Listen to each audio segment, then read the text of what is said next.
ছেলে মানুষ তো আবেগ দিয়ে সবটা বিচার করছে, ভালো মন্দ বুঝতে পারছে না। বুঝতে তো আমরাও পারছি না, শুধু মন্দটাই দেখতে পাচ্ছি, ভালো কিছু তো আর। এই কথাগুলো নিশ্চয়ই দেবীর সামনেও আলোচনা হয়, সেই জন্যই আজকে মেয়েটা এভাবে। আম্মা, আমার একটা কথা বলার আছে।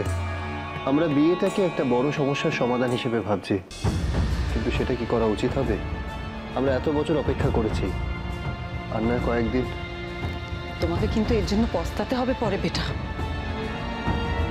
আমার মেয়ের এত বড় সর্বনাশ হওয়ার পরও আমি বুকে পাথর রেখে এসেছি এখানে, শুধুমাত্র সূর্যগড়ের ভবিষ্যতের কথা ভেবে। আম্মা, আমি সবটা বুঝতে পারছি, কিন্তু দেবী আর বাজি কাকার যদি এই বিয়েতে আপত্তি থাকে, তাহলে কি জোর করাটা ঠিক হবে? শিবাজি বাবু, আপনি তো বিচক্ষণ মানুষ, আশা করি আপনি বুঝতে পারছেন আমি কেন কথা। আমার দেবী তো বিয়েটা করবে, আর ও তো ছোট নয়। দেখো, ওর নিজের মতামত আছে, ওর নিজের ইচ্ছা অনিচ্ছা আছে, আর ও যেটা ভাবছে সেটা তো ভুল নয়। আমি ওর সঙ্গে একমত।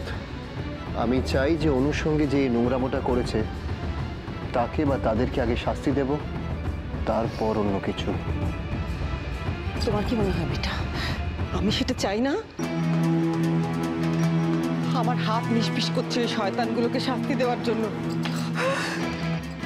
শিবাজি বাবু, প্রতিমা দেবী, প্রবালের বাবা মা হিসেবে যে কষ্টটা পাচ্ছেন, আমি তো নিজেও অনুর মা হিসেবে সেই কষ্টটাই পাচ্ছি। ওদের মান সম্মান সবকিছু ধুলোয় মিশে গেছে, আর আমার অনুর সবকিছু।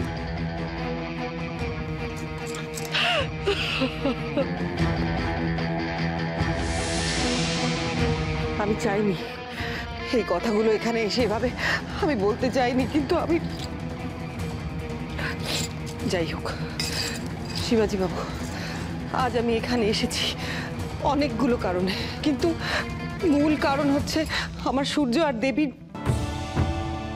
আমার মেয়েটার যা সর্বনাশ হওয়ার হয়ে গেছে। এবার তোমাদের বিয়েটা ঠিক হওয়ার পরও যদি না হয়, তাহলে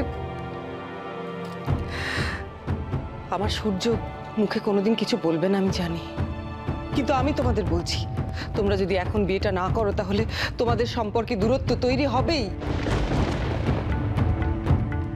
শিবাজি বাবু, আমি তো ভেবেছিলাম যা হয়ে গেছে গেছে, ওদের চার হাত এক করে দিয়ে আবার সবকিছু আগের মতো হয়ে যাবে, সব ঠিক হয়ে যাবে। আর তাছাড়া সত্যি কাল যে কি হবে সেটা তো কেউ বলতে পারে না, তাই না? এমনও হতে পারে তোমরা আজ বিয়েটা করতে চাইছো না, তোমাদের বিয়েটা হয়তো